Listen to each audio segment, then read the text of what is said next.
Cukup sabar aja ngadepin anak lagi nangis, biarin dia nangis. Di Indonesia nih ya, anak nangis itu pada heboh, pengen Iya, didiemin. benar.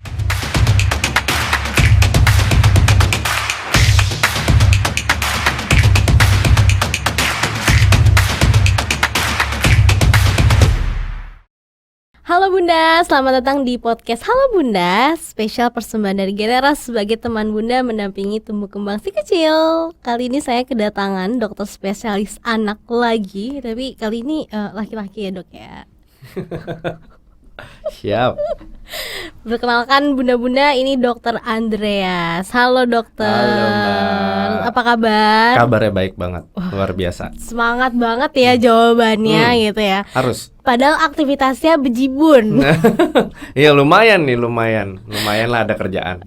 Lumayan ada kerjaan. Saya dengar-dengar pasien sehari 50 ya dok ya? Enggak lah, Oh, enggak. bervariasi tergantung kebutuhan dari pasien sendiri. Oke, tapi rata-rata dokter ini menangani pasien itu per hari berapa? Rata-rata ya kalau seharian sih ya bisa lah ya 50-60 pasien sehari. Wow. Rata-rata. Di weekdays, kalau weekend biasanya lebih banyak lagi. Wih, Iya. 100 kali ya? Enggak lah, enggak nyampe. Enggak nyampe. Ntar nggak keburu buat ngapa-ngapain soalnya. Iya. Tapi dokter udah ini punya si Ya. kecil. Udah Oh, punya iya. bontot-bontot. Oh, punya bontot. Ada berapa? Dua. Ada dua. Yang satu usianya 10. Satu usianya 10, satu lagi Mau 3 tahun. berarti masih ini ya golden age ya. Ya, Gitu. masih seru-serunya nakal-nakalnya. Susui kalau Oke, tapi kan ini dokter biasa menangani bukan menangani ya, menghadapi gitu ya pasien-pasien untuk tumbuh kembang anak, gitu, khususnya punya anak gitu ya. Ya. Yang paling berkesan apa sih dok selama praktek gitu? Kalau yang berkesan berarti boleh negatif, boleh positif Boleh ya. dong. Jadi gini, aku pernah di poli ya. Jadi rata-rata tuh sebenarnya emang ketemu aku tuh lama. Biasanya 15 menit sampai 20 menit tuh boleh gitu. Tapi aku pernah ketemu anak ya sama orang tua datang ke aku ketemu sama dia tuh 1,5 jam. Wow, eksklusif ya bun. Eksklusif banget. Ini memang khusus ya, nggak tahu nih, aku juga bingung. Waktu itu ibunya tuh sampai Menangis terseduh-seduh. ya dia menangis, cerita lah, curhat benar-benar keluh kesahnya untuk ngelihat anaknya. Anaknya sih nggak sakit ya so far gitu, cuma memang kondisinya ada, kalau kita kenal tuh tantrum. Anaknya tuh tantrum. Jadi si ibu tuh pengen banget anaknya dikontrol tantrumnya gimana. Akhirnya waktu itu pas ke poli, akhirnya baru bisa terkontrol dan diem tuh dengan tenang tuh sekitar 1 jaman. Nah itu gimana tuh nanganin tantrum? Sebenarnya itu hal yang wajar kan ya dok ya. Cuma pasti bunda-bunda juga punya punya dilema juga. Ya. Oke, itu wajar. Tapi kan kalau diwajarkan terus kan akhirnya khawatir Ya. melunjak atau akhirnya nggak terkontrol. Sebenarnya gimana sih cara menghadapi anak tantrum yang tepat gitu? Nah jadi tantrum itu merupakan episodik perkembangan emosi anak yang pasti dilalui sebenarnya. Cuman nggak boleh berkepanjangan. Kita harus bisa mengontrol tantrumnya, karena kalau berkepanjangan nanti ya tadi banyak banget masalah-masalah yang dimunculkan gitu. Jadi kita harus membuat mereka tuh terkontrol. Artinya bisa melepaskan emosi pada kondisi yang benar. Nah kuncinya adalah sabar. Ibunya tuh tidak boleh. Biasanya kalau anak nangis panik. Ya kan, apalagi ntar ada kakeknya, neneknya ngomel-ngomel. Iya, Itu anaknya kok takut nangis dikritik ya. Domelin kan gitu. Intinya adalah semua pihak itu termasuk kakek neneknya, biarkanlah orang tuanya mengontrol ya kan nangisnya si anak itu dengan caranya masing-masing yang pasti tadi harusnya baik gitu. Cukup sabar aja ngadepin anak lagi nangis, biarin dia nangis. Di Indonesia nih ya, anak nangis itu pada heboh, pengen Iya, didiemin. benar. Ya kan, padahal itu salah. Ya kan, berarti kita tidak membiarkan anak berkembang, Mengekspresikan ekspresikan emosinya. emosinya tuh. Jadi dilarang-larang, padahal dia nangis itu karena satu bisa takut, bisa karena lapar, bisa karena ngantuk, banyak faktornya. Dan itu biarkanlah mereka mengekspresikan emosi yang salah sampai selesai. Nanti kalau dia salah kita kasih taunya setelah dia Sadar lagi gitu ya. Maksudnya tidak penuh dengan emosi gitu ya. karena kan kalau orang emosi nggak sadar, ngomong aja udah belecetan, semua tindakan tuh nggak terkontrol. Jadi biarin dulu dia selesain, baru nanti kita bisa ajak ngomong setelah episodik emosinya selesai. gitu. Berarti rata-rata orang yang emosian itu karena dari kecil kurang terlatih ya, atau kalau lagi nangis disuruh diam Ya. gitu ya, tidak dikasih kesempatan untuk Ya, nangis. gitu dia Oke. tuh. Si banyak kita yang segede gini juga jatuhnya kayak tantrum, cuman ya nggak dibilang tantrum juga Karena karena udah gede. udah gede gitu. Oke, balik lagi ke ibu-ibu yang tadi ternyata anaknya akhirnya 1,5 jam baru bisa ditangani. Nah setelah itu harusnya apa lagi yang dilakukan nih dok sebagai follow up dari pemeriksaan setelah konsultasi ke dokter gitu? Ya itu dia datang lagi kurang lebih 2 minggu kemudian, dan 2 minggu kemudian anaknya udah nggak kayak gitu. Jadi aku bilang pesanku cuma satu, Bu, sabar aja, biarkan dia menyelesaikan emosinya. Karena kalau dibiarin sebenarnya tanpa ada tindak lanjut apapun gitu, kita cukup gendong atau peluk saja, itu 10 menit biasanya mereka berhenti sendiri. Gitu. Jangan panik heboh sendiri, nanti anak tuh kayak bermain sandiwara, dia sengaja mempertontonkan emosinya supaya menarik perhatian gitu. Jatuhnya kayak ini ya dok ya, memunculkan sikap manipulatif anak. Iya gitu ya, ya. mereka manipulatif karena memang mereka ngerasa terancam, takut, ngantuk, banyak faktor pencetusnya, tapi mereka nggak bisa nunjukin ketidaksukaannya, jadi mereka cuma bisa nangis. Nah kita ditangisin sama si anak tuh kadang ada yang memang biasa aja, jadi mereka melakukan hal-hal yang kadang lebih lebih ekstrim gitu ya, kayak banting supaya dapat badan. perhatian. Tujuannya cuma satu, dapat perhatian si orang tuanya gitu sebenarnya. Berarti kalau misalnya sebenarnya perhatian dari orang tuanya itu udah tercukupi, itu bisa juga ya upaya untuk meminimalisir tantrum-tantrum anak. Betul gitu ya. banget.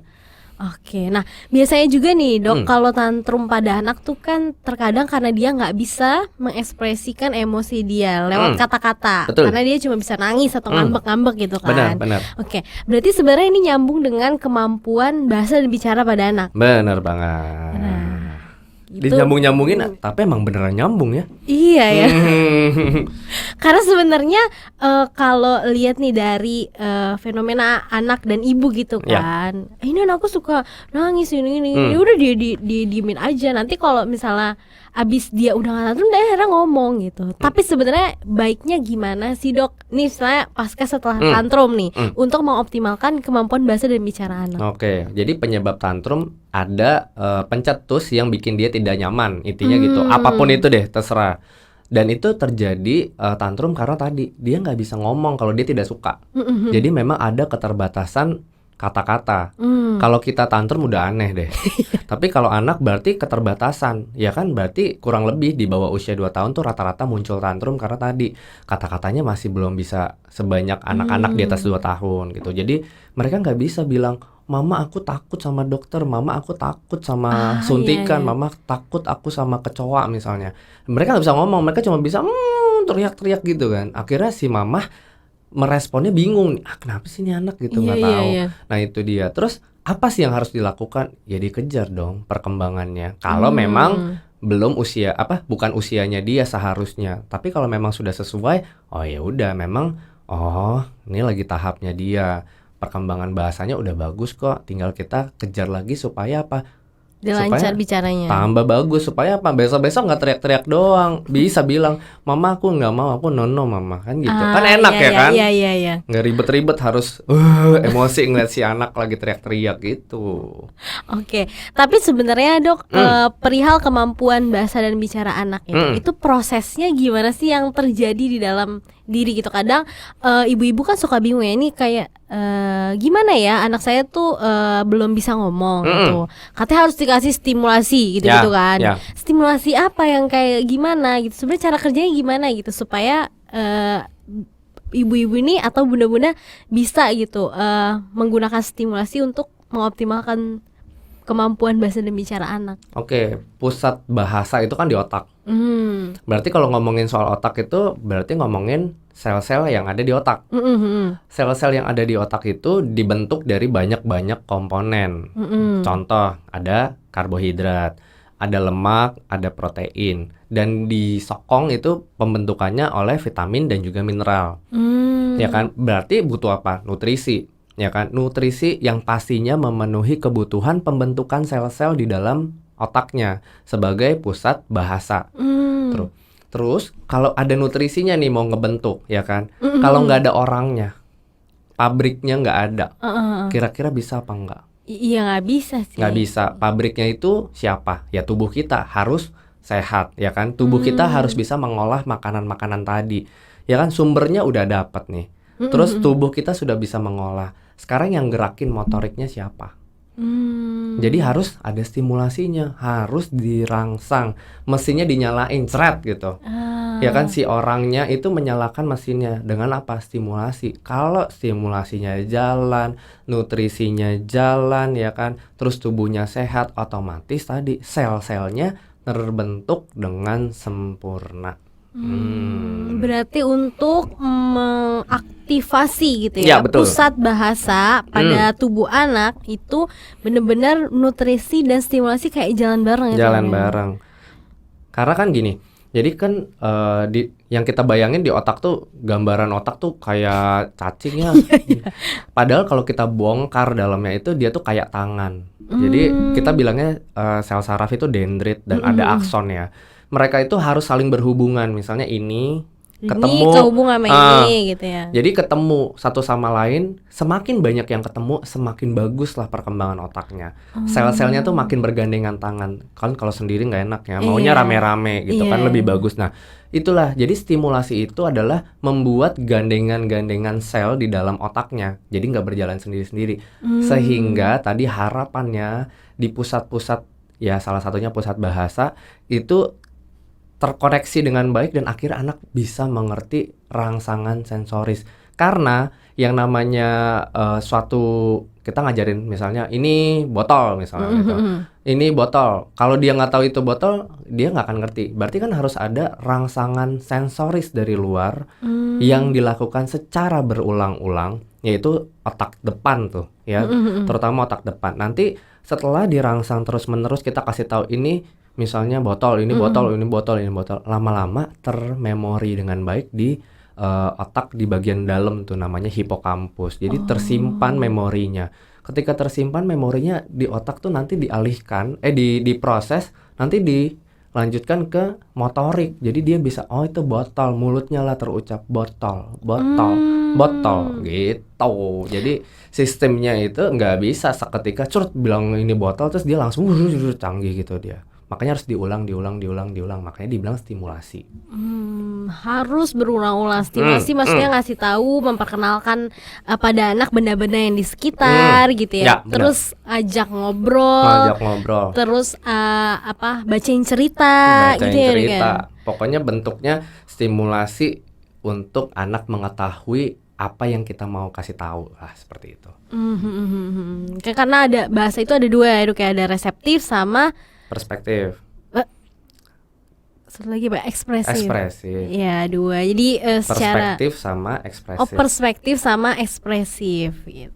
Jadi kedua hal itu harus ada supaya kemampuan bahasa dan bicara anak keluar ya, Dok, Betul. ya. Oke. Nah, kalau misal ngomong-ngomong stimulasi, kan ada suka nih banyak saran gitu ya ke bunda-bunda gitu. Coba pakai stimulasi pakai musik, sering didengerin musik gitu. Nah, itu sebenarnya hal yang diperbolehkan atau gak diperbolehkan, sebenarnya gimana sih penjelasannya, Dok? Oke, sampai ada yang waktu hamil Iya, taruh tempelin headphone ya. di sini ya kan. Boleh aja sih. Katanya kan Oke. diperkenalkan musik, katanya menstimulasi. Cuman penelitiannya tuh gini. Jadi menurut penelitian itu stimulasi dari musik itu bener adanya, tapi musik yang gimana kan gitu pertanyaannya gitu dulu. Boleh apa enggak? Boleh. Tapi musik yang direkomendasikan adalah nyanyian atau bacaan dongeng sebenarnya. Berarti boleh dong dengerin misalnya YouTube ya kan, taruh di sini kan pakai headphone ya kan, kayak gini kan gede-gede didengerin gitu. Menurut penelitian sih bukan yang seperti itu yang lebih efektif gitu. Yang mana yang lebih efektif? Kayak kita nih ngomong. Jadi mamanya walaupun suara fals, dia yang suruh nyanyi. Mamanya nggak punya intonasi, mamanya suruh bacain dongeng. Ya kan, itu yang lebih bagus sebenarnya dibandingkan ya musik-musik ya nyanyian orang gitu. Suruh mamanya aja ngoceh. Zaman dulu kan nyanyiin lah Bobo, nggak Iya, apa-apa. Itu lebih baik dan lebih direkomendasikan karena itu secara penelitian lebih efektif untuk bisa diresponin sama si bayi gitu.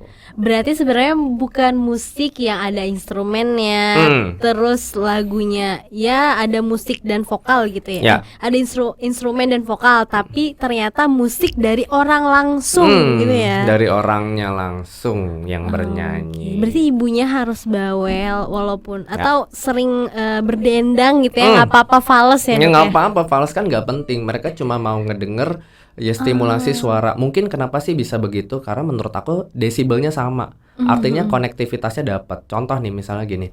Kita ngomong nih, kalau kita nggak satu frekuensi nggak nyambung kan? Iya benar. Nah jadi frekuensi suara ibu sama si anak itu nyambung. That's why kenapa itu jadi lebih konektif dibandingkan musik-musik ya. Contoh yang itulah musik-musik instrumental gitu. Oke, tapi sebenarnya musik-musik instrumental tuh gak apa-apa ya, Dok? Nggak apa-apa juga, nggak salah juga. Tapi ada yang lebih baik. Betul, lebih efektif. Ada yang lebih baik dan lebih efektif diperdengarkan. Benar, gitu. benar banget. Berarti kalau misalnya dia di sekitarnya ada orang yang bawel gitu, itu justru nggak apa-apa ya? Bagus. Makanya kan kalau gini, kalau ada orang tua yang sibuk ya zaman sekarang banyak banget orang tua, ayah ibunya sibuk kerja. Working dua-duanya. Wah, working dua-duanya akhirnya dititip. Titipannya tuh ada dua, kadang sama Orang mbaknya tuanya. atau sama neneknya.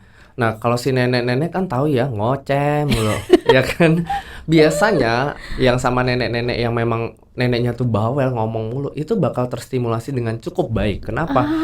Karena dia ngomong mulu sepanjang ini dia ngomong mulu, ya kan. Kalau yang memang ya udahlah mbak-mbak kadang itu ya udah di setelin dia makan gitu. Tidur terus di setelin YouTube. Nah udah yang ada bukannya terstimulasi malah terlambat. Terlambat speech delay. Bukan salah YouTube-nya sebenarnya, tapi tadi gitu harapannya mereka adalah tenang. Kan tadi tidak satu frekuensi. Kalau didengerin musik, bukan YouTube sih salah. Jadi didengerin kayak gadget, televisi, terus podcast yang memang nggak cocok buat anak gitu. Mereka nggak ngerti kenapa. Karena nggak dua arah. Itu siapa sih ngomong gitu kan? Tuh ada di sana dia nggak bisa ngeresponin. Sementara kalau mamahnya kan dia ngelihat ekspresi mamahnya, neneknya ngoceh-ngoceh sambil gitu. Mereka bisa ngejawabin, dan ketika dia jawab kita diem dulu kan. Kalau misalnya nonton gadget ya nggak ada feedbacknya nggak ada gitu. feedback, makanya tadi suara jauh lebih bagus dan responsif dibandingkan mesin-mesin elektronik yang lain gitu. Oke, jadi seperti itu ya. Ini baru tahu juga nih. Karena dulu biasanya kalau ibu-ibu yang ya udah modern gitu kan, kalau hamil tuh pasti coba kasih instrumen-instrumen yang menenangkan gitu ya, terus langsung kasih ke perut gitu kan. Tapi ternyata bukan itu. Yang lebih baik adalah ketika ibunya nyanyi terus kemudian apa sih namanya, kandungannya diusap-usap gitu ya. Bener. Ya. Jadi sebenarnya kan ada yang bilang white noise itu bagus ya. Sebenarnya kan repetitif ya. Itu bikin nenangin bayi sebenarnya, atau janin di dalam perut. Kayak bunyi mesin cuci, air hujan itu kan bunyi white noise yang bisa menenangkan, tapi tidak menstimulasi, kurang. Kan dia nggak diajak ngomong, nggak komunikatif. Nah beda ceritanya kalau mamanya ngelus-ngelus terus ngomong, Dek ini mama habis ini cerita kan ya. Dia biasanya nendang-nendang, respon kan. Iya. Nah kayak gitu, jadi ya sama satu frekuensi, karena menurut dia ini manusia bener nih, ini mak gue nih misalnya gitu kan, bukan mesin tadi ya. Kalau mesin kan dia ini beda nih gitu, jadi responsifnya lebih dapat gitu. Karena yang sangat dibutuhkan anak adalah perihal responsifnya itu ya. Betul banget. Suara yang merespon dia balik gitu, betul. Bukan cuma memperdengarkan suara. Iya, benar banget tuh. Oke, nah ada nggak Dok anjuran atau larangan gitu kan? Selama memberikan stimulasi untuk kemampuan bahasa dan bicara pada anak. Hal-hal yang harus dihindari misalnya apa? Hal yang harus diperbanyak apa gitu. Jadi yang pertama dihindarin dulu, ya kan.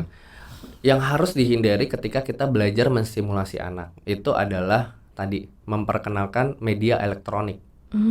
Ya kan? Bisa kok itu, ya udah terserah deh gitu. Tapi itu tidak dianjurkan media elektronik tadi. Ya, tidak satu frekuensi dan tidak bisa ngerespon apa yang direspon sama si anak. Jadi kalau anaknya teriak, ngeresponin kita, itu ngeresponin suara, terus kan kalau media elektronik nggak bisa balikin. Nah, itu kalau bisa dihindarin. Kenapa? Karena secara secara penelitian itu justru malah bukan menstimulasi, jadi malah bikin speech delay tuh. Yang harus dikerjakan adalah tadi Salah satunya adalah menyanyi. Emaknya, bapaknya, neneknya, kakeknya, kakaknya, siapa aja yang di rumah itu ajakin dia nyanyi. Kenapa? Ketika nyanyi anaknya mungkin ketawa. Ketawanya bisa karena senang terhibur, karena suaranya bagus atau suaranya fals, ya kan? Tapi kan dia terhibur dengan suara tersebut. Ketika dia terhibur, dia tersenyum dan dia meresponin. Kalau dia meresponin, kita ngapain sih biasanya? Ketawa, senyum lagi kan? Iya. Seneng. Dia lihat lagi ekspresi kita, diresponin lagi. Akhirnya dia belajar untuk mengeluarkan suaranya dia. Berinteraksi walaupun baru antar ekspresi. Bener. Dan baca dongeng pastinya. Karena tadi frekuensinya sama dengan si bayi tadi. Walaupun kesannya dia nggak ngerti ya, bengong aja ngeliatin kita gitu. Tapi mereka tuh merekam secara berulang-ulang. Karena tadi kita udah belajar tuh tadi di awal bahwa sistem pengenalan bahasa atau itu kita pakai sistem memori. Dan susu yang banyak lebih kenyangnya sama atau enggak? Beda. Kembung kan, kenyang banget, minumnya banyak, tapi kalorinya sedikit. Nah,